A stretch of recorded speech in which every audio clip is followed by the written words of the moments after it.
안녕하십니까. 경희대 한의대 의사학교실 김남일 교수입니다. 오늘은 동의보험 신영문의 시작인 건착도론에 대해서 말씀드리겠습니다. 건착도라는 책은 원래 주역에 대한 위서입니다. 그러니까 주역의 어떤 주석서로서 간행돼서 나왔던 것인데 이것을 이제 예, 우주의 변화에 대한 설명을 하고 있는 그런 책으로 많이 인용되고 있습니다.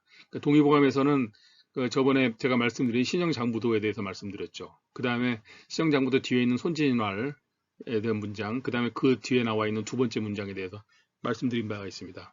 그리고 이제 비로소 신형문이 시작됩니다. 신형문은 제일 먼저 형기지시 우주의 변화에 대한 말씀을 이제 거기다가 기록해 놓고 있습니다.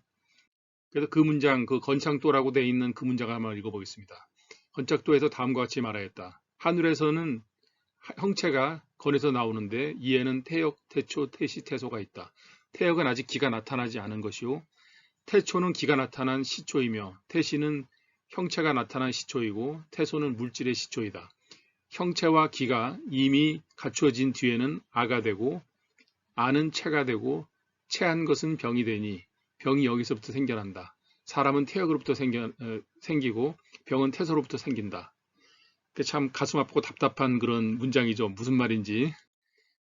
건착도라고 하는 그 책을 보면 이제 건착도가 이게 이제 한나라 때 후한 시대에 정현이라는 사람이 주석을 붙이기를 건이라는 말은 바로 하늘, 천이죠. 착은 뚫는다. 도는 길이다. 그런 의미에서 이제 건착도라는 책은 하늘로 향하는 길을 열어준다. 그런 의미를 내포하고 있습니다. 그래서 여기에 보면 이제 뭐 한자로 쭉 돼 있으면 태역에서 태초가 태시가 되고 태소가 다시 혼륜이 돼서 천지와 만물이 이제 변화되는 순서로 분화돼서 나타난다.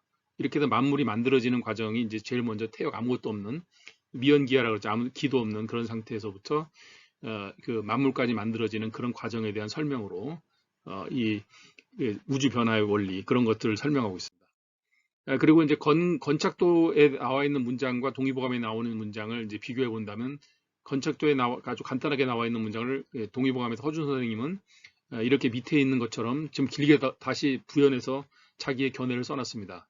형체와 기가 이미 갖추어진 후에는 아가 되는데 아는 체하고 체하는 것은 병들게 되니 병이 여기부터 생긴다.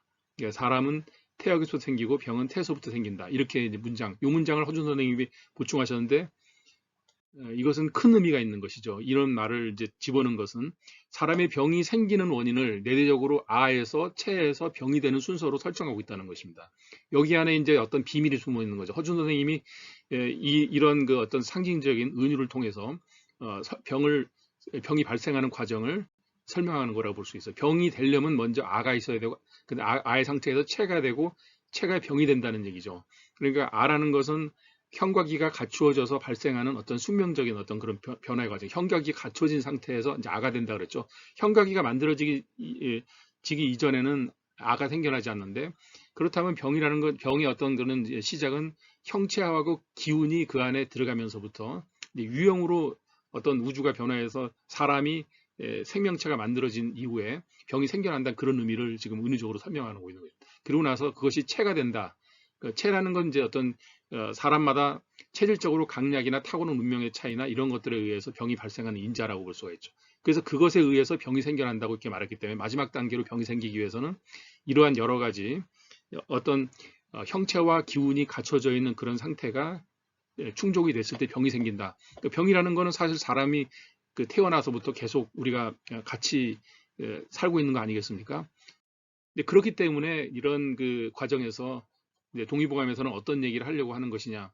바로 이 아에서 체가 되고 체가 병이 되는 그 과정에서 체의 상태에서 바로 양생법, 도인법, 약물요법, 친구요법 이런 것들을 통해서 병으로 가는 것을 막아주는 것. 이것이 바로 우리 그 동의보감에서 지향하는 어떤 건강을 만들어주는 그런 과정이다라고 말씀을 하시려고 그런 그 내용을 적어 놓으셨다고 생각할 수 있습니다.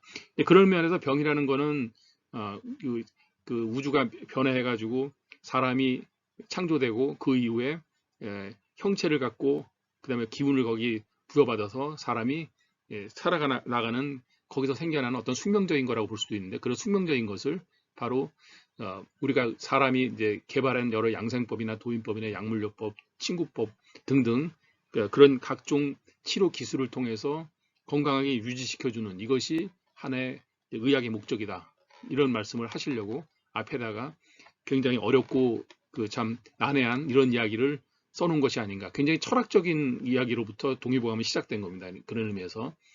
그리고 이제 그다음부터는 이제 구체적인 어떤 이야기로 이제 점점 어, 치료하는 방법에 대한 이야기로 이제 풀어나가는 어떤 그런 이제 지점에서 이제 제일 먼저 이런 책으로부터 시작됐다 이런 얘기입니다. 그러니까 동의보감이 무슨 황당무계한 얘기로 뭐 이제 굉장히 뭐 비과학적인 그런 얘기가 아니라 철학에서부터 이야기를 풀어서 구체적인 어떤 치료 방법하고 연결되는 어떤 그 연결 지점을 만들어내는 거죠.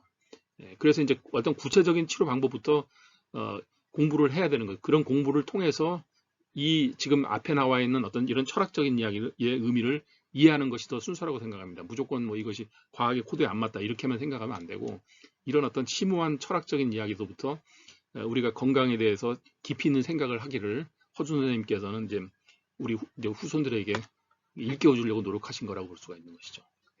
감사합니다.